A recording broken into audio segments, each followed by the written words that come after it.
1920 के दशक में दक्षिण एशिया में एक अद्भुत खोज ने इतिहास बदल दिया। यह खोज न केवल पुरातत्वविदों के लिए बल्कि पूरी दुनिया के लिए एक महत्वपूर्ण मील का पत्थर साबित हुई। पुरातत्वविदों ने एक विशाल और उन्नत सभ्यता के अवशेषों का पता लगाया जो सदियों से मिट्टी के टीलों के नीचे छिपी हुई थी। यह खोज एक लंबे और धैर्यपूर्ण प्रयास का परिणाम थी जो सदियों से मिट्टी के टीलों के नीचे छिपी हुई थी। इन टीलों के नीचे छिपी सभ्यता ने अपने समय की उन्नति और समृद्धि को दर्शाया। यह सिंधु घाटी सभ्यता थी जो सिंधु नदी के आसपास फलने फूलने वाला एक कांस्य युगीन चमत्कार था। इस सभ्यता ने अपने समय में अद्वितीय उन्नति और विकास को प्राप्त किया। जो सिंधु नदी के आसपास फलने फूलने वाला एक कांस्य युगीन चमत्कार था। इस सभ्यता की उन्नति और समृद्धि ने इसे अपने समय की सबसे महत्वपूर्ण सभ्यताओं में से एक बना दिया।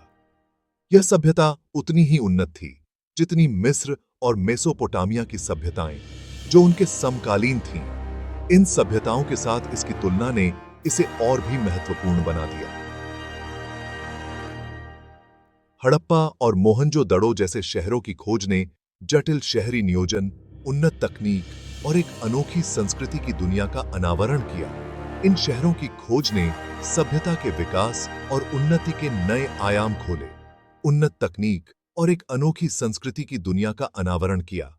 इन शहरों की योजना और निर्माण ने उस समय की तकनीकी और सांस्कृतिक उन्नति को दर्शाया। सिंधु घाटी सभ्यता की खोज कोई अचानक हुई घटना नहीं थी बल्कि एक क्रमिक प्रक्रिया थी। यह प्रक्रिया कई दशकों तक चली और इसमें कई पुरातत्वविदों और शोधकर्ताओं का योगदान रहा। बल्कि एक क्रमिक प्रक्रिया थी। इस प्रक्रिया में कई चरण शामिल थे जिनमें से प्रत्येक ने इस महान खोज में महत्वपूर्ण भूमिका निभाई। इसकी शुरुआत 19वीं शताब्दी में अलेक्जेंडर कनिंघम जैसे इंजीनियरों के काम से हुई जो नए निर्माणों के लिए प्राचीन ईंटों का उपयोग करने में अधिक रुचि रखते थे। उनके काम ने इस खोज की नींव रखी जो उन नए निर्माणों के लिए प्राचीन ईंटों का उपयोग करने में अधिक रुचि रखते थे। हालांकि उन्होंने कलाकृतियों को भी एकत्र किया और कुछ स्थलों का दस्तावेजीकरण किया, अनजाने में बाद की पुरातात्विक खोजों के लिए आधार तैयार किया। हालांकि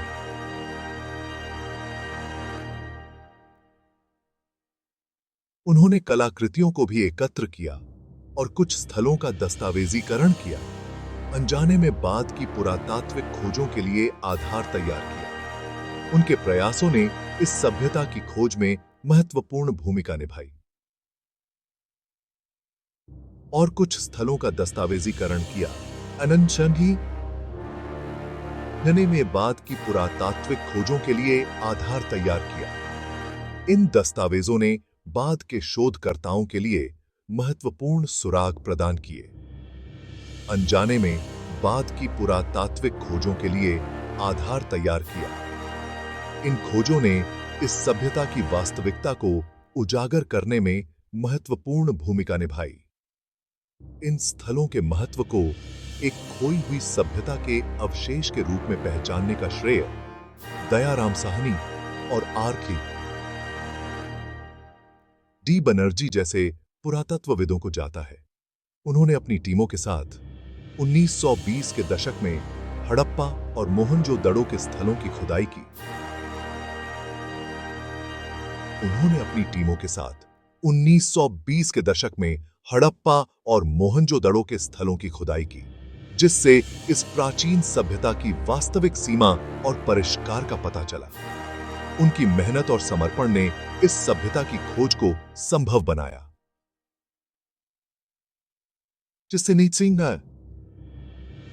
जिससे इस प्राचीन सभ्यता की वास्तविक सीमा और परिष्कार का पता चला। इन खोजों ने पुरातत्व और इतिहास की दुनिया में हलचल मचा दी। इन खोजों ने पुरातत्व और इतिहास की दुनिया में हलचल मचा दी, जिससे प्राचीन सभ्यताओं और उनकी जटिलताओं का पुनर्मूल्यांकन करने के लिए मजबूर होना पड़ा। इन खोजों ने इतिहास के अध्ययन में नए दृष्टिकोण और विचारों को जन्म दिया, जिससे प्राचीन सभ्यताओं और उनकी जटिलताओं का पुनर्मूल्यांकन करने के लिए मजबूर होना पड़ा। इन खोजों ने इतिहासकारों और शोधकर्ताओं को इस सभ्यता के महत्व को समझने के लिए प्रेरित किया।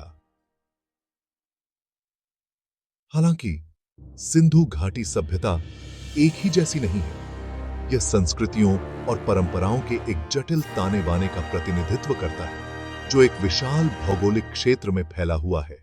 इस सभ्यता की विविधता और समृद्धि ने इसे और भी महत्वपूर्ण बना दिया। इस संस्कृतियों और परंपराओं के एक जटिल ताने बाने का प्रतिनिधित्व करता है, जो एक विशाल भौगोलिक क्षेत्र में फैला हुआ है। इस सभ्यता की विविधता और समृद्धि ने इसे और भी महत्वपूर्ण बना दिया, जो एक विशाल भौगोलिक क्षेत्र में फैला हुआ है। जबकि हड़प्पा और मोहनजोदड़ो जैसे स्थल इस सभ्यता के शहरी केंद्र का प्रतिनिधित्व करते हैं, कई छोटी बस्तियां परिदृश्य को दर्शाती हैं, जिनमें से प्रत्येक सिंधु संस्कृति की समृद्धि और विविधता में योगदान करती है। जबकि हड़प्पा और मोहनजोदड़ो जैसे स्थल इस सभ्यता के शहरी केंद्र का प्रतिनिधित्व करते हैं, कई छोटी बस्तियां परिदृश्य को दर्शाती हैं, जिनमें से प्रत्येक सिंधु संस्कृति की समृद्धि और विविधता में योगदान करती है। इन बस्तियों ने इस सभ्यता की समग्र तस्वीर को और भी स्पष्ट किया। कई छोटी बस्तियां परिदृश्य को दर्शाती हैं, जिनमें से प्रत्येक सिंधु संस्कृति की समृद्धि और विविधता में योगदान करती है। ये बस्तियां इस सभ्यता के दैनिक जीवन और सामाजिक संरचना को समझने में महत्वपूर्ण भूमिका निभाती हैं, जिनमें से प्रत्येक सिंधु संस्कृति की समृद्धि और विविधता में योगदान करती है। ये छोटे स्थल, जिन्हें अक्सर अनदेखा कर दिया जाता है, सिंधु लोगों के दैनिक जीवन और अंतःक्रियाओं को समझने के लिए महत्वपूर्ण सुराग रखते हैं। ये छोटे स्थल, जिन्हें अक्सर अनदेखा कर दिया जाता है, सिंधु लोगों के दैनिक जीवन और अंतःक्रियाओं को समझने के लिए महत्वपूर्ण सुराग रखते हैं, जो इस प्राचीन सभ्यता की अधिक सूक्ष्म तस्वीर प्रदान करते हैं। इन स्थलों की खोज ने इस सभ्यता के बारे में हमारी समझ को और भी गहरा किया। सिंधु लोगों के दैनिक जीवन और अंतःक्रियाओं को समझने के लिए महत्वपूर्ण सुराग रखते हैं, जो इस प्राचीन सभ्यता की अधिक सूक्ष्म तस्वीर प्रदान करते हैं। इन सुरागों ने इस सभ्यता के सामाजिक और सांस्कृतिक जीवन को समझने में महत्वपूर्ण भूमिका निभाई। चर्च इस प्राचीन सभ्यता की अधिक सूक्ष्म तस्वीर प्रदान करते हैं। इन सुरागों ने इस सभ्यता के सामाजिक और सांस्कृतिक जीवन को समझने में महत्वपूर्ण भूमिका निभाई। सिंधु घाटी सभ्यता भारतीय उपमहाद्वीप के उत्तर पश्चिमी क्षेत्र में फली फूली, मुख्य रूप से वर्तमान पाकिस्तान और भारत और अफगानिस्तान के कुछ हिस्सों में। यह सभ्यता अपने समय की सबसे उन्नत और विस्तृत सभ्यताओं में से एक थी। यह क्षेत्र अपने उपजाऊ मैदानों के साथ सिंधु नदी और उसकी सहायक नदियों से सिंचित है, कृषि और शहरी विकास के लिए उपयुक्त सेटिंग प्रदान करता है। इन उपजाऊ मैदानों ने सिंधु घाटी सभ्यता को एक स्थिर और समृद्ध जीवन शैली बनाए रखने में मदद की। सिंधु लोग सिंचाई और जल प्रबंधन में कुशल, नदी की उदारता का उपयोग करके एक संपन्न कृषि अर्थव्यवस्था का निर्माण करते थे, जो उनके शहरों और कस्बों का समर्थन करती थी। उनकी उन्नत सिंचाई प्रणालियों ने उन्हें फसलों की विविधता उगाने की अनुमति दी, जिससे उनकी अर्थव्यवस्था और भी मजबूत हुई। सभ्यता लगभग 3300 ईसा पूर्व से 1300 ईसा पूर्व तक फली फूली, जो इसे सबसे लंबे समय तक चलने वाली प्राचीन सभ्यताओं में से एक बनाती है। इस अवधि के दौरान उन्होंने कई महत्वपूर्ण सांस्कृतिक और तकनीकी प्रगति की। समय की इस विशाल अवधि को आगे 3 चरणों में विभाजित किया गया है: प्रारंभिक हड़प्पा, परिपक्व हड़प्पा और उत्तर हड़प्पा। प्रत्येक चरण ने सभ्यता के विकास में महत्वपूर्ण योगदान दिया। प्रत्येक चरण को शहरी नियोजन, कला, प्रौद्योगिकी और सामाजिक संगठन में विशिष्ट विकास की विशेषता है, जो सिंधु लोगों की गतिशीलता और अनुकूलन क्षमता को दर्शाता है। उनकी उन्नत शहरी योजना और वास्तुकला ने उन्हें एक संगठित और कुशल समाज बनाने में मदद की। प्रारंभिक हड़प्पा चरण में छोटे कृषि समुदायों का उदय हुआ, जो धीरे धीरे बड़ी बस्तियों में विकसित हुए। इन छोटे समुदायों ने सभ्यता की नींव रखी और उनके विकास के लिए मार्ग प्रशस्त किया।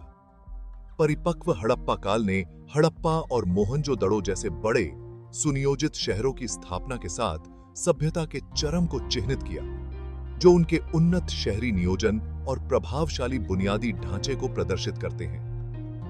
इन शहरों में जल निकासी प्रणाली, ग्रिड आधारित सड़कों और विशाल सार्वजनिक स्नानागार जैसी सुविधाएं थीं।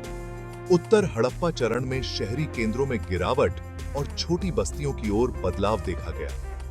संभावित रूप से जलवायु परिवर्तन या सामाजिक उथल-पुथल जैसे कारकों के कारण इस प्राचीन सभ्यता के प्रक्षेप वक्र में एक महत्वपूर्ण परिवर्तन को चिह्नित करता है। इस समय के दौरान कई लोग ग्रामीण जीवन में लौट आए। सिंधु घाटी सभ्यता का भौगोलिक विस्तार बहुत बड़ा था, जो प्राचीन मिस्र या मेसोपोटामिया से भी बड़े क्षेत्र को कवर करता था। यह विस्तार उनकी प्रभावशाली संगठनात्मक क्षमताओं और संसाधनों के प्रबंधन को दर्शाता है। यह विशाल विस्तार नदियों, भूमि मार्गों और संभवतः समुद्री जहाजों के नेटवर्क से जुड़ा था, जो व्यापार और सांस्कृतिक आदान प्रदान को सुगम बनाता था। इन मार्गों ने उन्हें दूर दराज के क्षेत्रों के साथ संपर्क में रहने और व्यापार करने की अनुमति दी। मेसोपोटामिया और मध्य एशिया में अन्य समकालीन सभ्यताओं के साथ सिंधु लोगों की बातचीत साझा कलात्मक रूपांकनों, व्यापारिक वस्तुओं और तकनीकी नवाचारों में स्पष्ट है, जो प्राचीन दुनिया में उनके अंतर संबंध को उजागर करते हैं। इन संपर्कों ने उनकी संस्कृति को समृद्ध किया और उन्हें नई तकनीकों और विचारों को अपनाने में मदद की। सिंधु शहर शहरी नियोजन और इंजीनियरिंग में सभ्यता के कौशल के प्रमाण के रूप में खड़े हैं। ये शहर न केवल अपने समय के लिए, बल्कि आज भी शहरी विकास के उत्कृष्ट उदाहरण माने जाते हैं। हड़प्पा और मोहनजोदड़ो जैसे शहर अच्छी तरह से परिभाषित सड़कों और जल निकासी व्यवस्था के साथ ग्रिड पैटर्न में बनाए गए हैं, जो उस समय के लिए एक असाधारण उपलब्धि थी। इन सड़कों का निर्माण इस तरह से किया गया था कि वे न केवल यातायात को सुगम बनाती थीं, बल्कि जल निकासी की समस्याओं को भी प्रभावी ढंग से हल करती थीं। शहरी डिजाइन सिद्धांतों की उल्लेखनीय समझ को दर्शाते हैं। इन शहरों की योजना और निर्माण में जो सटीकता और ध्यान दिया गया है, वह उनकी उन्नत सोच और तकनीकी कौशल का प्रमाण है। निर्माण में मानकीकृत ईंटों के उपयोग ने नियोजन और संगठन पर उनके जोर को और रेखांकित किया। इन ईंटों का एक समान आकार और गुणवत्ता यह दर्शाता है कि निर्माण प्रक्रिया में एक उच्च स्तर की मानकीकरण और गुणवत्ता नियंत्रण था।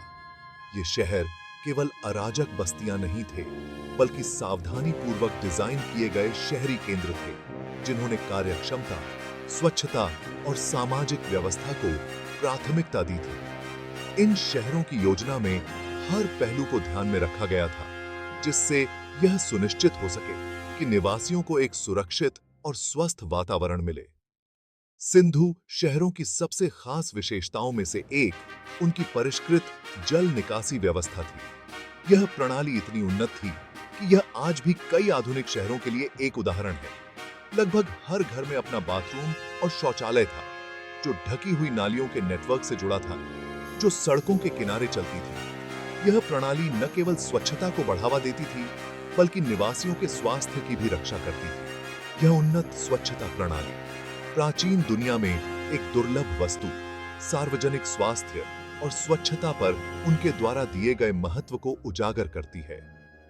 यह दर्शाता है कि सिंधु सभ्यता ने अपने नागरिकों के स्वास्थ्य और कल्याण को प्राथमिकता दी थी। शहरों में प्रभावशाली सार्वजनिक संरचनाएं भी थीं। ये संरचनाएं न केवल वास्तुकला की दृष्टि से महत्वपूर्ण थीं, बल्कि सामाजिक और सांस्कृतिक गतिविधियों के केंद्र भी थीं। मोहनजोदड़ो का महान स्नानागार, एक विशाल पानी की टंकी जिसे अनुष्ठानिक स्नान के लिए इस्तेमाल किया जाता था, इंजीनियरिंग और वास्तुकला का चमत्कार है। यह संरचना न केवल धार्मिक और सांस्कृतिक महत्व रखती थी, बल्कि यह भी दर्शाती है कि सिंधु सभ्यता में जल प्रबंधन कितना उन्नत था।